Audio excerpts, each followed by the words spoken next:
Hello guys, welcome back to our channel. આજે અમે જઈ રહ્યા છીએ સહયોગ કુષ્ઠ યજ્ઞ ટ્રસ્ટ, શામળાજી હિંમતનગર રોડ ઉપર આવેલું છે. ત્યાં શેના માટે જઈ રહ્યા છીએ એ વસ્તુ સસ્પેન્સ છે અત્યારે, એટલે ત્યાં જઈએ એટલે તમને ત્યાં જણાવીશું. નિકિતાબેન પંચાલ છે, જે સંગાત ફાઉન્ડેશન વતી એમને જે સહયોગ આપ્યો. રાજદીપસિંહ છે, આજે ડ્રાઇવિંગની સેવા આપી રહ્યા છે. અમે ત્યાં જઈ રહ્યા છીએ અત્યારે.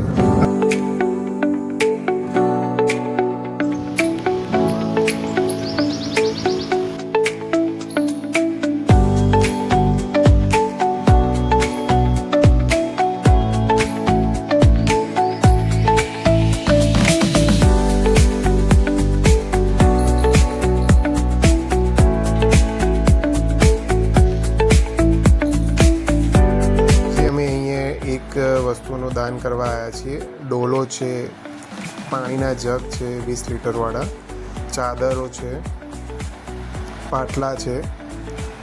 આવી નાની નાની દરેક વસ્તુઓ આજે અમે અહીંયા ગિફ્ટ કરેલી છે.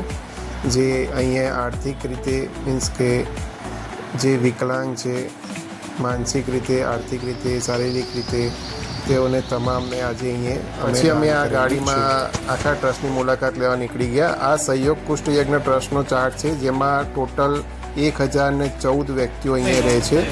જે રીતે હોય છે આ સ્મૃતિ ભવન છે. આ જે આર્થિક માનસિક રીતે વિકલાંગ છે તેઓનો આ રૂમ છે, તમે જોઈ શકો છો. દરેકને જમવાનું અહીંયા જ પીરસવામાં આવે છે. દરેક ટ્રસ્ટની અંદર આવેલા આ નાના નાના મકાનો છે, જ્યાં દરેકને રાખેલા છે. આ શ્રી રસિકલાલ પંચાલ તમે જોઈ રહ્યા છો. તેમને 51,000નું દાન 1 જૂન 2024 આપેલું હતું, જે નિકિતાબેન પંચાલના પપ્પા છે. અને ટોટલ 35.94 વીઘા આ જમીન છે. અને અમે સરસ આ ગાડીમાં આખા ટ્રસ્ટની મુલાકાત લીધી. દરેકને અમે જોયા અને જાણવા મળ્યું કે અહીંયા કઈ રીતે જીવન નીકળી રહ્યું છે. દરેકનું જમવાનું દરેકની જગ્યાએ જ પહોંચવાની વ્યવસ્થા કરવામાં આવેલી છે. આ રીતે પણ દરેકને અમુક વ્યક્તિઓ જે હોય છે તેઓને અહીંયા બેસાડીને પણ જમાડવામાં આવે છે. અને આખા ટ્રસ્ટની આ જમીનની અંદર જે પણ મંદિર છે, ઘર છે, શાળા છે, દરેક વસ્તુઓને આજે અમે અહીંયા મુલાકાત કરેલી છે.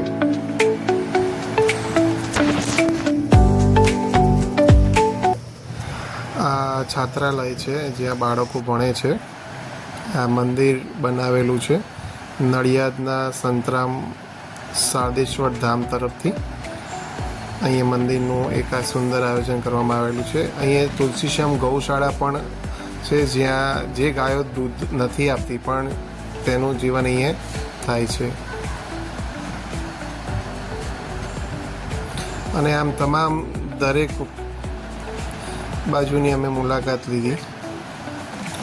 આ એવા વ્યક્તિઓ છે જે માનસિક રીતે હેરાન થયેલા હોય, જ્યાં એમને અહીંયા સારવાર થાય છે અને એમને અહીંયા રાખવામાં આવે છે.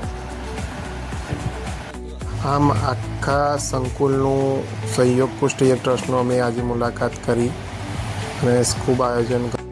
આ ટ્રસ્ટના સ્થાપક શ્રી સુરેશભાઈ સોની પદ્મશ્રી, રાષ્ટ્રપતિ દ્રૌપદી મુર્મુના હસ્તે એમને સમાજ કાર્ય માટે પદ્મશ્રી મળેલો હતો 2025માં.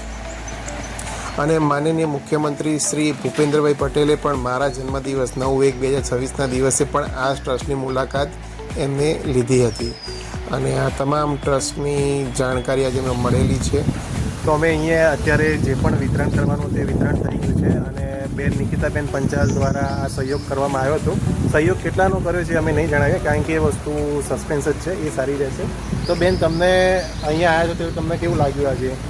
બહુ સારું લાગ્યું. અને એવરી યર હું અહીંયા કંઈક ડોનેટ કરું છું, અને આ વખતે પણ એમને વસ્તુઓનું અમુક ડોનેશન કર્યું છે. તો બહુ સારું રહ્યું. અને બધા લોકોએ થોડું થોડું કંઈક ડોનેશન કરવું જોઈએ એવું મારું માનવું છે. Thank you. તો આજે હું પણ અહીંયા આવ્યો છું તો અમને પણ સારું લાગ્યું છે. એટલે જે પણ ને અહીંયા કોઈ પણ વસ્તુ આપવાની ભાવના હોય તો આ જગ્યા છે. એ ટ્રસ્ટનું નામ મેં વિડીયોમાં બતાવી દીધું છે. ગૂગલ મેપની અંદર ચેક કરીને પણ તમે અહીંયા આવીને સંપર્ક કરી શકો છો અને સીધા રૂબરૂ પણ આવી શકો છો. ઠીક છે, ચલો તમે અહીંથી હવે નીકળીએ.